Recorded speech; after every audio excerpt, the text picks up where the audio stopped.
আসসালামু আলাইকুম এভরিওয়ান, সবাই কেমন আছেন? আশা করি আল্লাহর অশেষ রহমতে সবাই ভালো আছেন। আজকের দিন পরেই কালকে কিন্তু মহরম, পবিত্র মহরম মাস চলছে। তাই মহরমের সময় ছোটোবেলা থেকেই দেখে আসছি আম্মা খিচুড়ি রান্না করেন।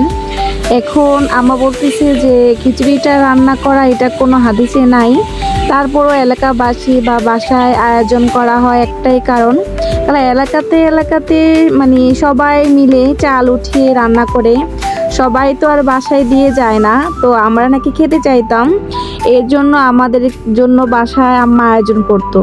তাই এখন তো বড় হয়ে গিয়েছি, কালকে মহরম, আজকে আমাদের বাসায় খিচুড়ির আয়োজন করা হয়েছে। এই যে দেখেন আম্মা কিন্তু এখানে কুরবানির গোশত দিয়ে খিচুড়ি রান্না করার জন্য সব মশলা একসাথে দিয়ে কষানোর প্রস্তুতি নিচ্ছেন। আমিও কিন্তু চলে এসেছি আপনাদের সাথে একটু শেয়ার করার জন্য। এখানে হলুদ, মরিচ, আদা, রসুন, ধনিয়া গুঁড়া, জিরা গুঁড়া সব কিছু দিয়ে এখন কষাবে।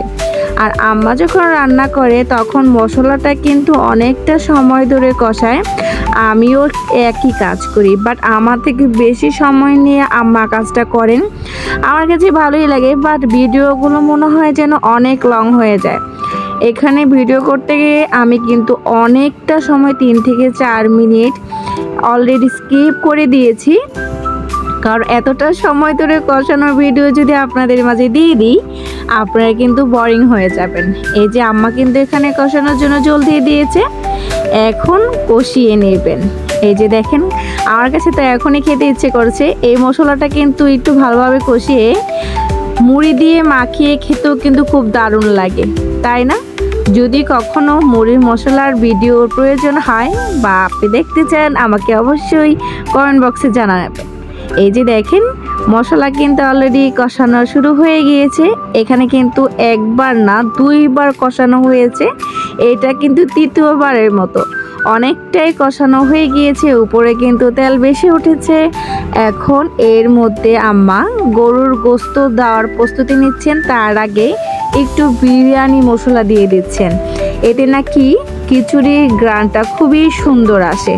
এই যে দেখেন বিরিয়ানি মশলাটা দেওয়ার সাথে সাথেই কিন্তু গরুর গোশতটা এখানে দিয়ে দিয়েছে।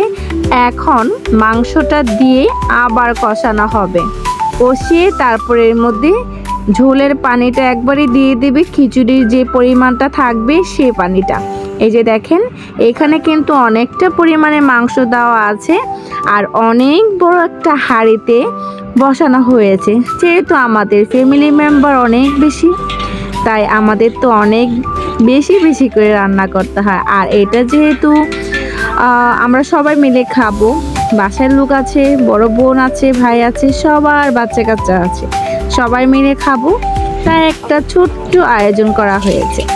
এই যে দেখেন আমি কিন্তু মাঝখান দিয়ে একটু নামাজের বিরতি নিয়েছিলাম, তখন আম্মা কিন্তু এখানে ঝোলটা দিয়ে দিয়েছে। আর নামাজ পড়ে এসে দেখি আম্মা এখানে চাল আর মুগ ডালটা ভিজিয়ে রেখেছিলেন 5 মিনিট ধোয়ার পর, সেটা দিয়ে দিচ্ছেন। এই যে দেখেন এই পানিটার মধ্যেই মানে ঝোলটার মধ্যেই আমাদের খিচুড়িটা কিন্তু হয়ে যাবে। এখন জাস্ট একটু নাড়াচাড়ার পালা, তারপরে এটা ঢেকে দিবেন আম্মা। এই যে দেখেন বড়লোক চলে এসেছে। আমার না এই জিনিসটা দেখতে খুবই ভালো লাগে, কার কার ভালো লাগে জানাবেন কমেন্ট বক্সে অবশ্যই।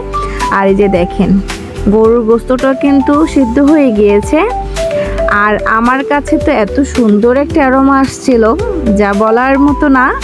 আর এর মধ্যে নাকি আম্মা জিরে গুঁড়ো দিয়েছে। আর আমি আরেকটা কাজ করতে করতে অলরেডি এসে দেখি খিচুড়ি অর্ধেক হয়ে গিয়েছে। তারপরে যে দেখেন এখনও কিন্তু ধোঁয়া বের হচ্ছে, সবাই নিয়ে খাচ্ছে, আর আমিও বসে পড়েছি গরম গরম খিচুড়ি নিয়ে। কেমন লাগলো আজকের ভিডিও? যদি ভালো লেগে থাকে অবশ্যই একটি লাইক, কমেন্ট, শেয়ার হয়ে যাবে। আর যারা আমার চ্যানেলে নতুন অবশ্যই চ্যানেলটিকে সাবস্ক্রাইব করে দিবেন। আল্লাহ হাফেজ।